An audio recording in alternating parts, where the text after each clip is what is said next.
Bonjour à tous et à toutes, et donc bienvenue dans ce nouveau tutoriel consacré à la programmation orientée objet avec donc le Java. Donc on va continuer à utiliser Eclipse. Voilà, donc c'est dans la toute première vidéo où j'explique un peu le fonctionnement, juste pour mettre en place votre premier projet sous Eclipse. Dans la toute première vidéo sur le Java, donc c'est là où j'ai fait les fonctions. Et donc maintenant aujourd'hui nous allons voir les objets. Alors, donc les objets, c'est la principale particularité de la programmation orientée objet, comme vous pouvez vous en douter,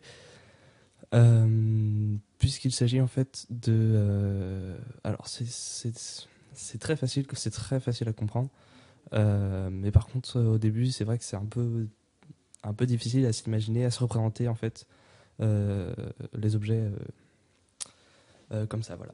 Donc, nous allons créer un nouveau projet. Donc, File New Java Project. Si vous n'avez pas Java Project, mais vous avez juste Project, bah, vous cliquez quand même sur Project. Vous allez dans Java et vous avez Java Project ici.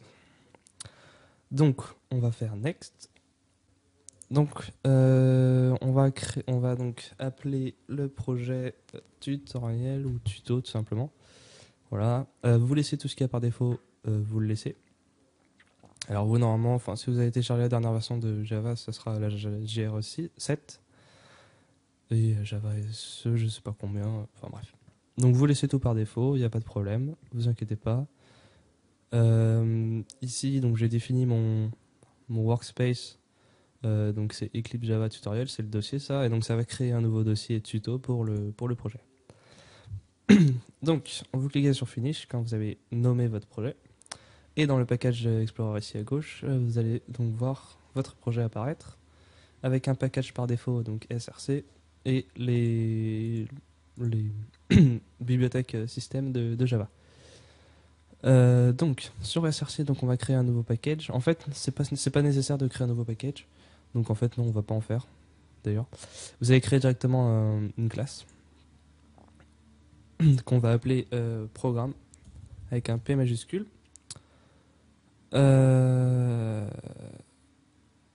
Donc là, il nous dit que l'utilisation du package par défaut, donc SRC, n'est pas encouragée. Mais on s'en fout, on va le faire quand même. Donc on va créer notre classe programme et vous allez cocher ici la case ici qui permet de créer une fonction main pour notre programme par défaut. Mais je crois que ça je l'ai expliqué. Ça fait un bout de temps que j'avais pas fait de tuto sur le Java, donc je sais pas trop ce que j'ai dit ou ce que j'ai pas dit. Donc vous allez cocher la case pour créer une fonction principale, une fonction d'entrée, un point d'entrée pour votre programme. Tac. Et vous faites donc finish. Voilà, donc ça nous a créé une petite classe programme.java avec des commentaires qu'on peut enlever. Et ici, pareil, on peut l'enlever. Alors, les objets. Donc déjà, on a vu les fonctions, les variables, les structures conditionnelles, il me semble. Donc les blocs if, tout ça. Alors les boucles peut-être, je crois qu'on a vu les boucles, je ne suis pas sûr. Mais donc voilà, nous allons voir. Et puis ensuite, vous avez fait donc le TP sur le nombre à deviner. Et donc maintenant, nous allons voir les objets. Donc pour ceux qui se posaient la question, qu'est-ce que c'est le new scanner qu'on avait fait là? Eh bien, c'est là-dedans que vous allez avoir votre réponse. En ce qui concerne aussi la portée, c'est-à-dire tous ces mots là, public, statique, je vais peut-être avoir le temps d'expliquer. Donc voilà, donc ça c'est la fonction main dans notre classe programme.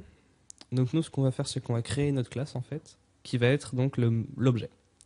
Alors, comment ça marche? Donc en Java et dans la moitié des programmes, des langages de programmation orientée objet, c'est une classe par fichier. Et en l'occurrence, c'est une classe d'objet donc par fichier. Donc en l'occurrence ici, notre classe programme, c'est un objet. C'est-à-dire qu'on peut créer un nouvel objet de type programme, ça va être le nom de la classe, et donc on peut faire ce qu'on appelle une instantiation. Alors, je vais expliquer tout ça. On va créer une nouvelle classe dans le défaut package qui va s'appeler, par exemple, donc généralement sur le net, vous allez voir des exemples sur la voiture pour l'objet. C'est un bon exemple, mais bon, on va changer un peu, on va prendre un truc qui vous parle plus. Admettons par exemple un personnage de RPG. Donc on va appeler cette classe, je sais pas, caractère. Voilà, c'est le nom d'un personnage de RPG. Ou player, tout simplement. Ouais, bon, player. Vous pouvez aussi faire l'analogie avec Minecraft, le joueur dans Minecraft, celui que vous contrôlez. Voilà, donc on va appeler cette classe player. Par contre, ici, vous ne cochez pas cette case, puisque le point d'entrée d'un programme, il n'y en a qu'un seul. Et puis, ça sert à rien de créer 30 000 fonctions main. Donc ici, player, vous laissez tout comme c'est. Hein. Finish directement, et vous avez votre classe player. Et donc là, en fait, on peut faire ce qu'on appelle une instantiation. C'est-à-dire qu'on peut créer ici un objet de type player. Donc comme je vous ai expliqué, quand vous mettez une variable, quand vous définissez une variable, il faut mettre d'abord son type. Et donc ici, le type de la variable qu'on va créer, ça va être une variable de type player. Donc on met player, on va l'appeler P par exemple, et on va faire rien du tout, comme ça. On va juste laisser P. Donc là, il nous dit que c'est bon, puisque la classe player existe, et que P, c'est un nom de variable acceptable, donc voilà, il dit rien là-dessus. Enfin, il dira jamais rien, de toute façon, généralement, sur les noms de variables. Tant que vous mettez pas d'accent ou de trucs bizarres, il dira rien. Donc voilà. Donc là, on a un objet, ce qu'on appelle un objet. P, c'est un objet. D'ailleurs, pour généraliser un peu tout, les variables aussi sont des objets. C'est un peu plus subtil, mais ce sont des objets. Par exemple, si je crée en dessous un entier donc de type int, je l'appelle x par exemple. Le x ici est un objet de type int. C'est comme si, par défaut, en fait, enfin, d'ailleurs, c'est pas comme si, c'est comme ça. Dans les bibliothèques principales de Java, il y a une classe int qui définit donc ce que c'est un int. Et ici, on fait ce qu'on appelle, donc, on définit une variable x en tant qu'objet de type int. Voilà. Donc c'est un objet. Alors, vous allez me dire pourquoi ici le player il est pas en gras et en rose, en violet quoi, alors que le int l'est. Et bien tout simplement parce que en fait tous les types que vous avez en fait en gras comme ça, donc en l'occurrence il y a char et tout, donc en fait ce sont les types par défaut de la moitié des langages de programmation. Ce sont des types primitifs, ce qu'on appelle des types primitifs, c'est-à-dire que ils n'ont pas de méthode particulière. C'est-à-dire ils n'ont pas de fonction en fait, enfin je vais vous expliquer, ne vous inquiétez pas. Ils n'ont pas de fonction en fait, c'est-à-dire qu'on peut rien faire avec un int. Donc par exemple si je me mets dans ma fonction main et que je fais x point, ici il n'y a rien qui s'affiche. Parce que c'est un type primitif. Et donc primitif c'est vraiment le plus niveau bas possible on va dire. C'est-à-dire qu'il n'y a vraiment rien en dessous. C'est un objet du type int point. Et donc il est en rose et en gras comme ça parce que c'est un mot-clé. Enfin, d'ailleurs, je sais pas si c'est en gras, enfin bref, on s'en fout. Parce que c'est un mot-clé. Et donc, ça veut dire que si c'est un mot-clé, c'est déjà défini dans le langage Java. Contrairement, par exemple, à un type qui est déjà défini dans le langage Java, mais qui n'est pas un type primitif, c'est le type string, ici. J'ai pas créé de classe string, et pourtant, il me dit que voilà, c'est contenu dans le java.lang.string. Et ça correspond à une chaîne de caractères. Par contre, si je fais s. Ici, ça ne m'affiche pas de méthode non plus. Peut-être parce que je mets rien aussi. S égale S point. Pardon. Excusez-moi. Alors, bah tiens, je vais en profiter pour vous expliquer un peu ce que c'est le statique. Alors, en fait, non, je vais vous l'expliquer après, mais ne vous inquiétez pas. Donc ici, on définit les variables statiques parce que, en fait, si vous voulez utiliser des variables dans une fonction statique, il faut obligatoirement que vos variables soient statiques. Par contre, il ne faut pas obligatoirement qu'elles soient publiques. Ça, je vais vous l'expliquer après quand on aura fait un peu les objets. Donc, ici, par exemple, là, si je fais s point, ça m'affiche tout un tas de fonctions, alors que si par exemple je fais x point, ça ne m'affiche aucune fonction. Voilà, donc ça c'est bon. S point, donc ça m'affiche toutes les fonctions que je peux faire avec les strings. Donc tout ça, c'est des fonctions qui existent directement dans la bibliothèque Java, par défaut. Et c'est des fonctions qui ont été codées en Java, quoi. C'est vraiment en utilisant le langage que ces fonctions ont été codées. avec donc des déplacements de pointeurs, tout ça. Enfin bon, je vais pas entrer dans les détails. En gros, voilà. Donc, la différence entre un type non primitif, par exemple java.lang.string, et int, un type primitif, c'est que les types primitifs, c'est juste un type. Voilà, on peut définir un entier x, point barre. Et le string, en fait, ça correspond à une classe. C'est un type aussi, mais c'est une classe qui a été définie dans les bibliothèques par défaut de Java et dont on peut utiliser les méthodes en appelant l'objet, point. Donc l'objet ici, la variable, point, la fonction que vous voulez. Voilà. Autre chose aussi que je voulais dire que je ne sais plus. Voilà. Tous les types primitifs ont un type objet en fait correspondant. C'est-à-dire qu'on peut int x, voilà, ça vous savez. Mais on peut aussi faire integer x. Ça par contre faut connaître. Donc ça on va l'appeler y. Integer y, et en fait integer correspond à la classe int en fait, la correspondance de la classe int en objet. Donc là par exemple si je fais y point quelque chose, ici ça m'affichera les fonctions disponibles pour les entiers. Voilà. Alors je les connais pas tout, par exemple pour car je sais pas trop ce que c'est, mais bon généralement les cars vous avez rien à faire dessus. Peut-être car, non. Character. Ah bah caractère, voilà. Et S point, voilà, caractère. Enfin bon, généralement je pense que c'est en fait, ici on utilise les raccourcis en fait pour les types primitifs, et puis c'est en minuscule, contrairement aux classes, aux objets. Les types objets, ce sont c'est tous les noms, le nom complet en fait, sans raccourci, enfin pas abrégé, avec une majuscule au début. Donc par exemple pour le type byte, je suppose. Par exemple, voilà. Alors que le type byte comme ça, bon là il n'y a pas trop de raccourcis, mais voilà. Donc ça ça correspond au type objet, donc la classe byte. Ici c'est un type primitif byte. Un byte c'est un octet. Mais bon, on va pas rentrer dans les détails là-dedans. Voilà. Donc on enlève tout ça, on va juste laisser notre player et on va retourner donc à notre player. Alors, donc ici p, si je fais p point, j'accède en fait aux fonctions de base d'un objet. C'est-à-dire qu'en fait que le Java automatiquement associe ma classe player en tant que classe d'objet, ce qui est le cas. Également pour programme aussi. Je peux faire par exemple static programme, prog par exemple. Et pareil, là, si je fais prog, il m'affichera les fonctions par défaut de l'objet, plus, alors on va voir ça après, vous inquiétez pas, plus alors deux fonctions, je sais pas à quoi elles correspondent, et donc les paramètres ici, en fait, c'est les paramètres qu'on a là. Alors, je vais vous expliquer. Un player, par exemple dans Minecraft ou dans n'importe quel RPG, on va dire qu'il a une vie. En fait, on va définir ce qu'on appelle ses attributs. C'est-à-dire que notre classe player, elle va avoir des attributs. C'est-à-dire, dans un RPG, le joueur, donc le personnage, donc il a plein de trucs, donc il a, je sais pas, des points de vie, il a des armes, un inventaire, ou des trucs comme ça. Ça, c'est ce qu'on appelle les attributs. Donc par exemple, je peux définir la vie, donc avec un entier, donc int life. Donc en Java, généralement les paramètres c'est en minuscules.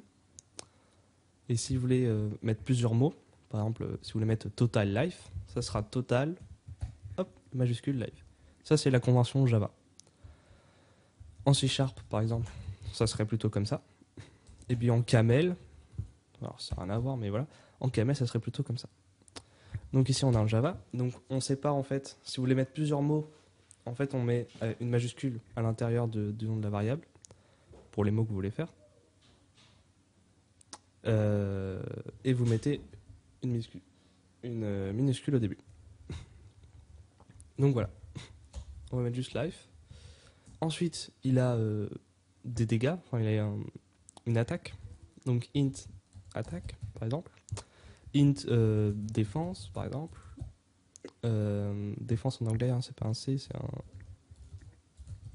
S, ouais, je crois. Et puis par exemple, on va lui mettre un nom. Le player, il aura un nom. Donc là, on utilise string name. Voilà. Donc là, on a défini les attributs, ce qu'on appelle les attributs du player. Et donc là, par exemple, si je vais dans ma fonction main et que je fais p. Je peux accéder aux 4 attributs que je viens de créer. Attaque, défense, int, life et name. Et donc si je fais par exemple p.attaque, en fait, voilà, ça me permet de retourner un objet, encore une fois. Un objet, donc l'objet attaque en fait, puisque je vous ai dit que les variables aussi étaient des objets. L'objet attaque de type int, et en fait ça va m'envoyer en fait ce qui correspond à l'attaque du player. Si je fais ça comme ça, je peux définir par exemple un entier x, et je peux dire que x égale p.attaque. Et donc ça va mettre x à l'attaque que j'ai définie pour le joueur. Alors, maintenant il faut pouvoir définir tous ces attributs. Il faut pouvoir dire que voilà, l'attaque est égale à temps, life est égal à temps, etc. Et donc on va faire ce qu'on appelle une instantiation. Il faudra donc instancier l'objet. Et donc c'est là en fait où la chose la plus importante sur les objets, c'est la particularité d'être instancié. Alors, qu'est-ce que tout ça? Donc on va faire ce qu'on appelle un constructeur. Alors, donc tout ça c'est des nouveaux mots, il va falloir les apprendre, c'est pas très dur. Alors, un constructeur. Un constructeur, c'est une méthode qui permet de créer, qui va être appelée en fait, donc c'est une fonction qui va être appelée quand on instancie un objet. Généralement, elle se note, enfin tout le temps en fait, elle se note, donc public, ça c'est la portée, pour savoir, je vais vous expliquer ça après, vous inquiétez pas, vous allez finir par le savoir. Public, et directement en fait, le nom de votre classe, sans type de retour ni rien. Puisqu'en fait, la méthode le constructeur va en fait renvoyer l'objet. Donc il n'y a pas besoin de préciser. Si vous dites que c'est le constructeur, il va automatiquement renvoyer l'objet de type player, puisqu'on est dans la classe, player. Et donc on peut passer à cette fonction des paramètres. Ici, par exemple, on peut passer les paramètres life, attaque, défense, name, et on peut dire que l'objet, la vie du player, du nouveau player qu'on vient de créer, c'est temps, l'attaque c'est temps, etc. Donc par exemple, si on fait int l, on passe l en paramètre, on passe a en paramètre, on passe d en paramètre et on passe string n en paramètre. Voilà. Toc. On peut dire life égale l, attaque égale a, défense égale d et name égale l. Et on définit comme ça les 4 attributs de notre player. Voilà. Les 4 attributs de notre player, on les définit comme ça. Maintenant, comment on instancie un objet? Eh bien, c'est très simple, c'est avec le mot-clé new que vous avez vu. Donc ici, on va faire p égale, donc on définit notre variable, notre objet p, on le définit, new, donc ce fameux mot-clé, new, qui va dire donc nouveau, on va créer une nouvelle instance, si vous voulez, c'est ça, instancier. On va créer une nouvelle instance de type player, donc new player.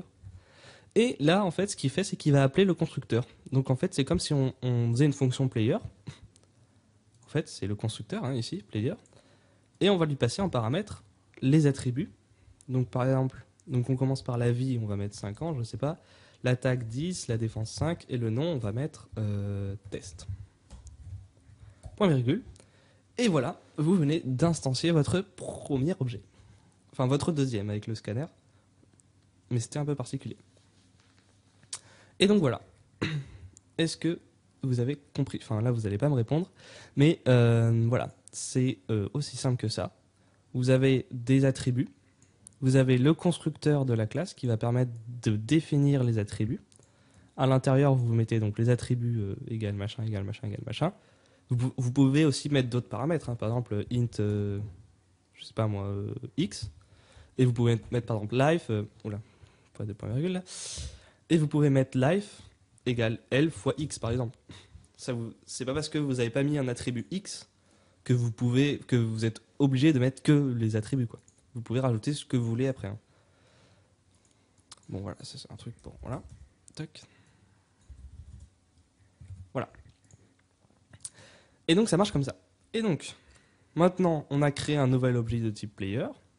Et maintenant, si on veut afficher x, donc x égale p.attaque, hein, comme on avait fait tout à l'heure. Si on veut afficher x, donc system.out.println x. Alors, une autre particularité aussi des types primitifs. Donc là, je sors un peu de ce qu'on fait là, enfin des objets. Une autre particularité des types primitifs, c'est qu'en fait, ils se convertissent tout seuls, entre guillemets. J'ai bien dit entre guillemets, ils se convertissent tout seuls en chaîne de caractères quand c'est nécessaire. Ici, println prend obligatoirement... Bah non, en fait, pas forcément.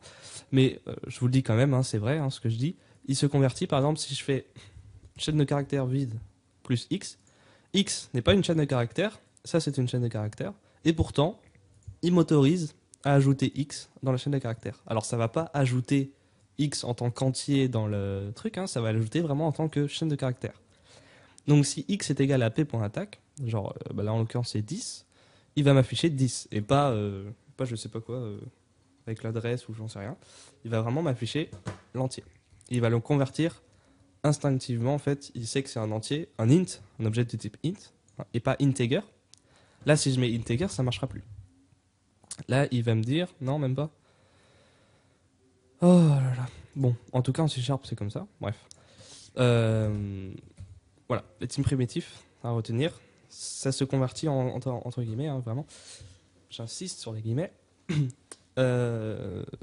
Ça se convertit automatiquement en chaîne de caractères quand il a besoin. Donc voilà, donc on va system.out.println, ça va afficher x. Et donc maintenant, si je lance mon programme, hop, ça m'affiche l'attaque que j'ai définie, à savoir 10. Voilà. Donc là, vous venez d'instancier votre premier objet et on vient d'afficher en fait un des paramètres, un des attributs de notre player. Alors, maintenant, pourquoi instancier un objet? Ici, on a fait en fait la classe player. C'est-à-dire en fait c'est le modèle. C'est le modèle que va respecter un objet de type player. Il peut y en avoir plusieurs. C'est pas parce qu'on a fait une classe que en fait tous les joueurs, par exemple si je fais un autre player ici, static player P2, si je mets x égale P2.attaque, il va pas me renvoyer 10. Là il va me mettre une erreur. Hop, voilà. Il va me mettre une erreur parce que P2 n'est pas défini. Ici, je l'ai déclaré. Si vous voulez, je l'ai déclaré, mais il n'a pas de valeur. Donc P2.attaque, ça correspond à rien. Puisque je n'ai pas encore dit que c'était un player avec tant de vie, tant de machin, mais donc pour cela, il va falloir donc à nouveau le réinstancier. Et donc d'où là, c'est l'importance de l'instanciation. New player égale, donc par exemple ici on va mettre 100, 25, 10 et test 2. Toc, point virgule. Et donc là, on vient de réinstancier un nouvel objet donc de type player. Il utilise donc le modèle, il utilise toujours la même chose, hein. Il fait la même chose, sauf que là il crée en mémoire un nouvel objet. C'est-à-dire qu'on a deux objets distincts. Là, P et P2, ce sont tous les deux des objets de type player, mais ce ne sont pas les mêmes. Dans le sens où ils n'ont pas du tout les mêmes valeurs déjà, et puis en plus, c'est pas du tout les mêmes objets en mémoire. Bon, tout ça, de toute façon, je vais expliquer peut-être plus tard. Tout ce qui est de la mémoire, tout ça, on verra ça bien après. Et donc là, si je teste, il va m'afficher donc 25. Puisque j'ai défini l'attaque comme étant 25. Alors, c'est ça l'intérêt de l'instanciation. C'est de pouvoir créer plusieurs objets d'un même type, mais avec donc plusieurs attributs. Donc, enfin, les attributs sont différents, bien sûr, sinon ça n'a aucun intérêt. Dans le cas où vous avez juste un seul objet, par exemple, dans tout le jeu, il y aura toujours un seul joueur. Donc il n'y a pas besoin de faire une instanciation. Puisque ça sera le même tout au long du jeu. Il n'y aura pas besoin de faire une instanciation. Donc c'est comme si on voulait faire en fait P. On n'a pas besoin de le définir, puisqu'en fait il est déjà défini. À la limite, on peut faire ce qu'on appelle, on peut l'initialiser quoi. Et l'initialiser avec ces valeurs-là. Alors, comment ça marche? Donc ici en fait, ça va être la classe. Va être en gros la variable. Et là, on va voir qu'est-ce que le statique. On va essayer de voir ce qu'est-ce que le statique. Donc maintenant, admettons que je veux passer cette classe. Ce sera un seul joueur pendant tout le jeu. Donc du coup, tous ces paramètres seront comment dire? Comment expliquer tout ça? En fait, statique, ça veut dire en gros que ça sera le même pour la classe. Alors, comment dire? En gros, quand vous faites ici, par exemple, system.out.println. Ici, system est avec une majuscule. Donc ce n'est pas une variable. C'est un objet. System est un objet. Il correspond, je sais pas trop, à la machine virtuelle Java ou je sais pas trop quoi. Ou au système, enfin bon, bref, j'en sais rien. Système est un objet. Et on appelle en fait la classe. En fait, c'est pas un objet, c'est une classe. C'est la différence. Ce n'est plus un objet, mais directement la classe elle-même. On appelle system.out. Donc ici, c'est une fonction. C'est un attribut, par contre. Pardon. C'est un attribut de système, puisqu'il est en bleu et en italique. Et println, par contre, c'est une fonction. Et on l'appelle avec les arguments. C'est comme en fait si on faisait player avec un P majuscule pour dire on désigne toute la classe player en fait. Point. Et là on met bon la classe on s'en fout. Et là on crée une nouvelle méthode, je sais pas ce que ça va être, player.show ou j'en sais rien. Un truc qui va permettre par exemple d'afficher le player. C'est comme si on faisait ça. On appelle directement la classe. Et donc c'est ce qu'on appelle, c'est l'utilisation du mot-clé statique. Si je mets tout statique ici, ça va en fait rester fixe pour n'importe quel objet de la classe. Alors, on va recommencer avec les petits exemples ici. Est-ce qu'il me sort une erreur? Non, c'est bon, il me sort pas d'erreur. Donc static player P1, static player P2. Donc on va faire par exemple P1 égale new player, donc 50, 10, 5 test. P2 égale new player, je vais y arriver, 120, 10 test. Voilà. Là, si je veux afficher P1, normalement là, si vous avez compris ce que ça va afficher. P1.attaque, voilà. On récupère l'attaque du joueur. Voilà. Alors là, il me met un petit truc puisqu'il me dit que c'est statique. Ok. C'est bon, c'est parfait. Vous inquiétez pas. Oubliez l'erreur, enfin oubliez le warning, là, on s'en fout. Donc voilà. On va essayer d'afficher P1.attaque. Ici, on a défini un joueur, donc P1.attaque, ça serait 10. Sauf qu'on a mis en statique. C'est-à-dire que ça colle pour n'importe quel objet de la classe. C'est les mêmes. Pour tous les joueurs, pour tous les players, pour tous les objets de type player. Tout ça, ça sera les mêmes pour tout le monde. Donc là, en fait, j'instancie donc un objet de type player avec ces paramètres-là, c'est-à-dire qu'en fait, je définis comme étant la vie de tous les objets de type player à L, l'attaque de tous les objets de type player, etc. à ça. Donc là, la vie pour tous les objets de type joueur, ce sera 50. Pour tous les objets de type player, l'attaque, ce sera 10. La défense, ce sera 5. Et le nom, ce sera test. Test 2. Et là, juste après, je définis un nouveau player 2 avec des nouveaux paramètres ici. Les attributs, on change les attributs. Ici 100, ici 20, ici 10 et ici test 2. C'est vraiment pas les mêmes.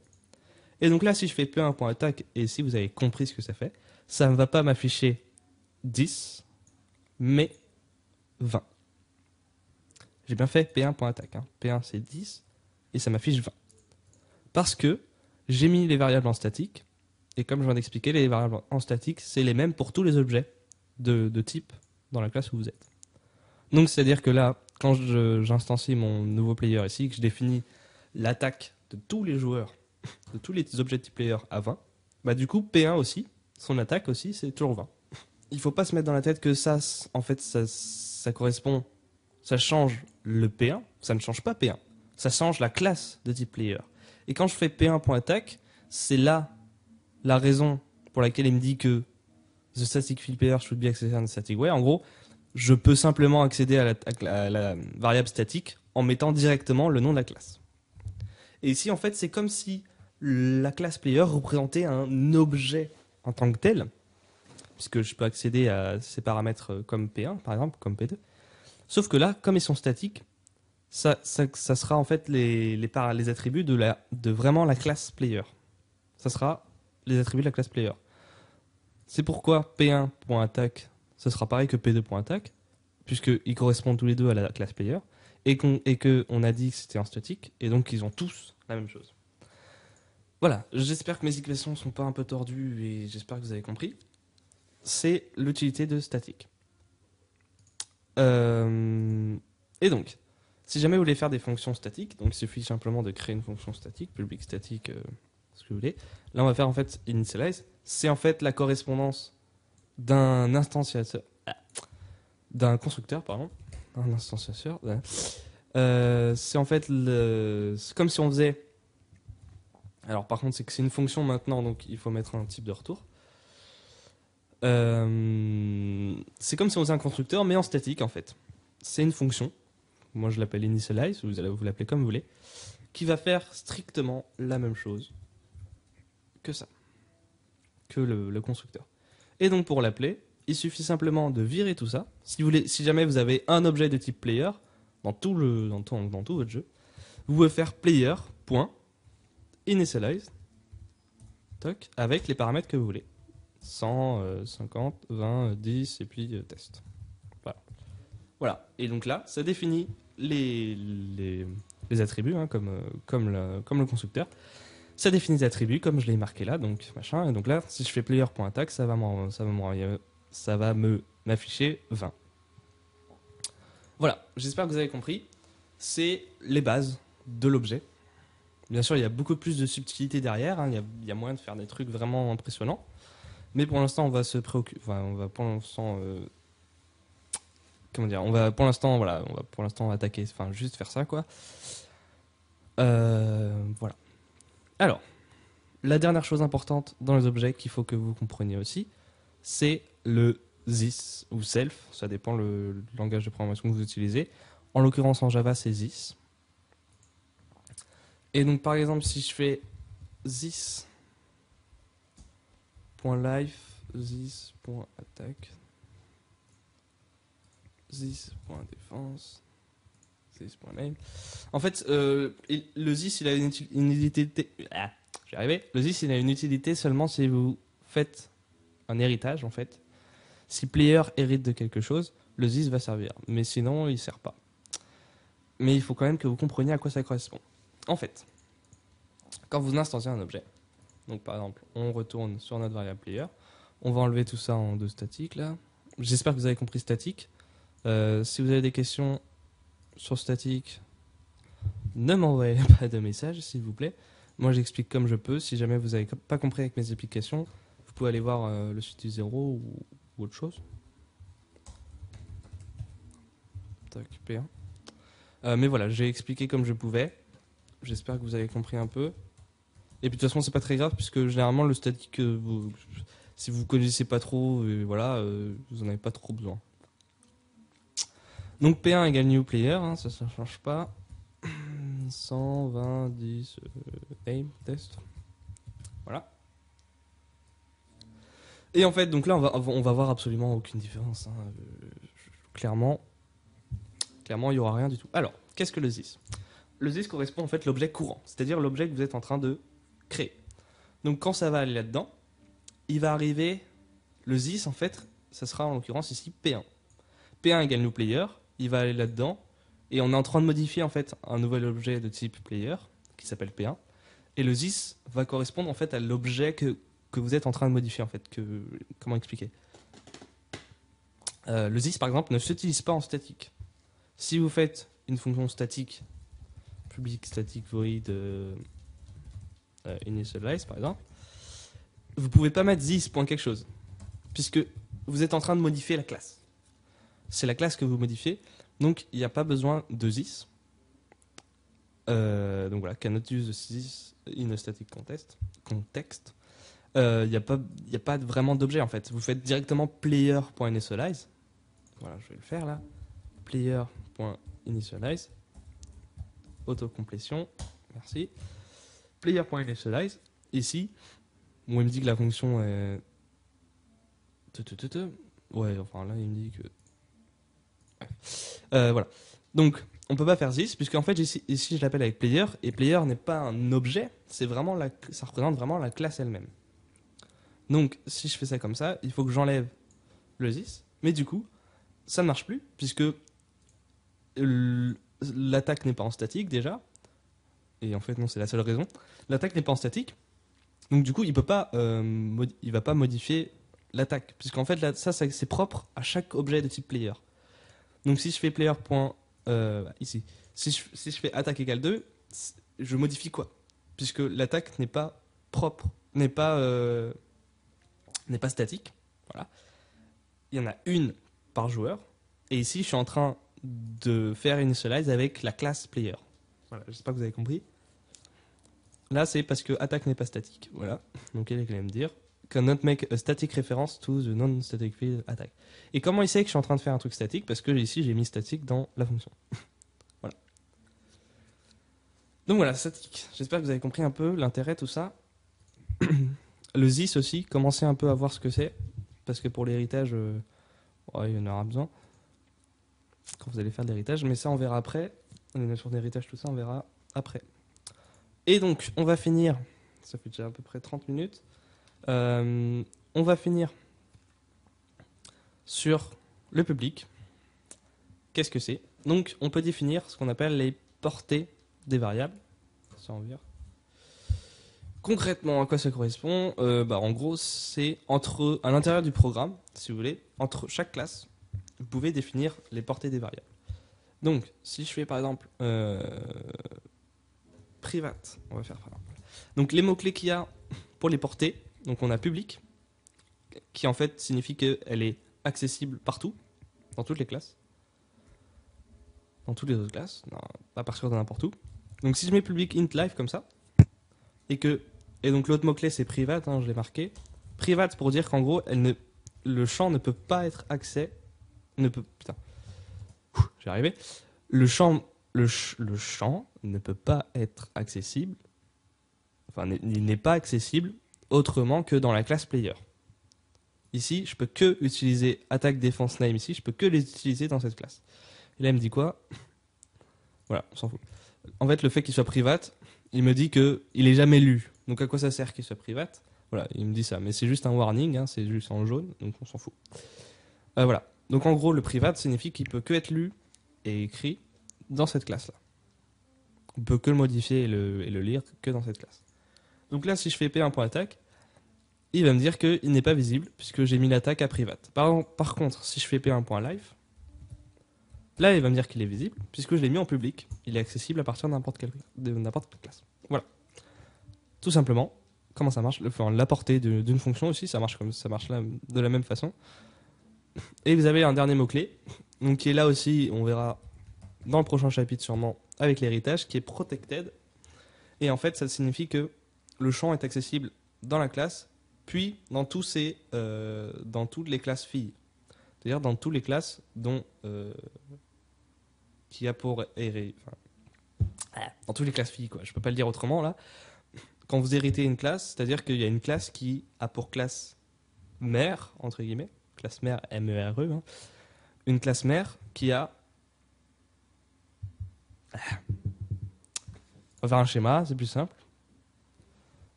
Hop.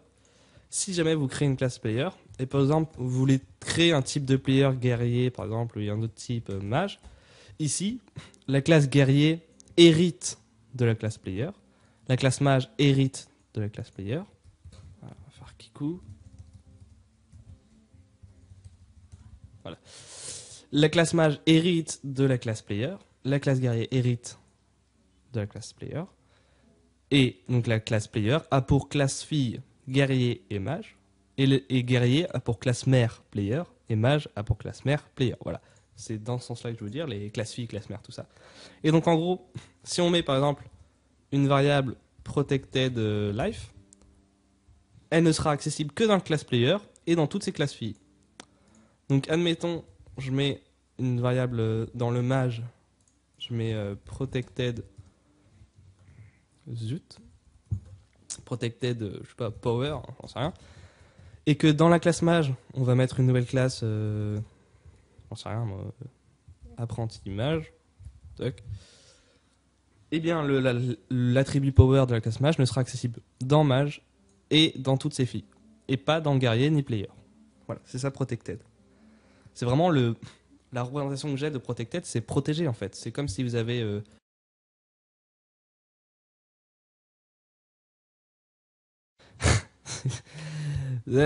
très pourri comme métaphore, mais bon, j'ai rien trouvé de mieux. Mais voilà, c'est ça que j'ai de la représentation de protected. Moi. Bref, vous faites ce que vous voulez. Private, c'est vraiment que la classe. Là, si je définis un private ici, je sais pas si vous voyez bien, je définis un private life ici. L'attribut private l'attribut life sera uniquement visible dans player. Point barre. Private, c'est vraiment que la classe. Et si je mets public, bah là, elle sera accessible dans toutes les classes, dans la classe, dans toutes les classes et dans toutes les classes de tout le programme. Si je mets un public ici, là, public life, ça sera accessible, un public power ou j'en sais rien, ça sera accessible vraiment partout, dans toutes les classes que vous voulez. Voilà. Donc public, c'est vraiment tout le monde a accès. Private, c'est personne n'a accès sauf la classe. Protected, c'est personne n'a accès sauf la classe et ses filles. Voilà, un bon résumé. Voilà, c'est pour ce qui était de la portée des variables et des fonctions. Donc voilà, donc ce chapitre touche à sa fin. Donc c'était le chapitre 5 sur les objets. On va dire une initiation aux objets et aux mots-clés, donc statique, private, tout ça. Alors statique, il n'y a pas vraiment de nom, puisque en fait il n'y a qu'un mot-clé comme ça, c'est statique. Ça rentre pas dans une catégorie comme public, private, protected, tout ça. C'est vraiment des mots-clés donc de portée, ce qu'on appelle la portée d'une variable. Statique, c'est je sais pas à quoi ça correspond. Enfin bref. Voilà. Donc j'espère que ça vous a plu, j'espère que vous avez compris, surtout. C'est ça l'intérêt. Si vous avez des questions, bon, alors au niveau des questions, je reçois des dizaines de questions par semaine. C'est assez déstabilisant puisque la moitié des questions sont des questions un peu bêtes. Donc, bien sûr, il y a la réponse dans la vidéo. Hein, c'est juste que les gens ne comprennent pas. Donc c'est-à-dire que j'explique mal peut-être. Alors il va falloir que je change mes méthodes. Je sais pas trop. Mais voilà, je reçois pas mal de questions comme ça. Il y a eu aussi pas mal. Alors ça, je pense, on a reçu le plus. Des gens qui me disaient que donc là on revient dans Minecraft. Player listener, machin, il sait pas ce que c'est, bidule bichu. Alors oui, donc je l'ai dit, je l'ai marqué dans ma chaîne, donc après que tout le monde m'ait envoyé ça, bien sûr. Je l'ai marqué dans ma chaîne, player listener n'existe plus dans le nouveau Bukkit. Je sais pas pourquoi, hein, c'est pas moi qui ai fait Bukkit, hein, j'en sais rien. Il n'existe plus, point barre. Il a été remplacé par quelque chose, quoi, je ne sais pas, je suis plus sur Bukkit du tout. Donc voilà, donc ça veut dire que mes tutoriels ne sont plus à jour. En ce qui concerne la création de plugins seulement. Mode loader, le truc avec les mods, ça marche encore. Et pour ce qui est de la création d'un serveur, oui, toujours. La création d'un serveur Minecraft, oui, c'est toujours bon. Donc voilà, j'espère que ça vous a aidé. Si vous avez des questions, pas trop bêtes, s'il vous plaît. Sérieusement, essayez de faire un effort. Si jamais il y a un petit truc que vous comprenez pas, essayez de voir un peu si sur le site du zéro ou quelque chose comme ça, vous avez une explication un peu mieux. Je suis pas encore tout à fait. Je suis pas professeur. Hein, j'essaie d'expliquer comme moi je le sens, comme moi je le vois. Voilà. Donc après, je le vois peut-être très mal et que pour vous, ça a aucun sens, mais voilà. J'essaie de vous expliquer comme je peux. Donc si jamais vous avez des questions, donc pas trop bêtes, sur le Java, n'hésitez pas à m'envoyer un message privé sur YouTube. Je me suis inscrit aussi sur minecraft.fr. Voilà. Donc si jamais vous pouvez aussi m'envoyer des messages sur minecraft.fr. Puis voilà, sinon c'est sur mon forum Empyrean. Donc l'adresse est dans la vidéo précédente, hein, sur la présentation du jeu. Et voilà. Bah, merci à tous de m'avoir regardé. Et je vous dis à bientôt pour une prochaine vidéo. Ciao ciao.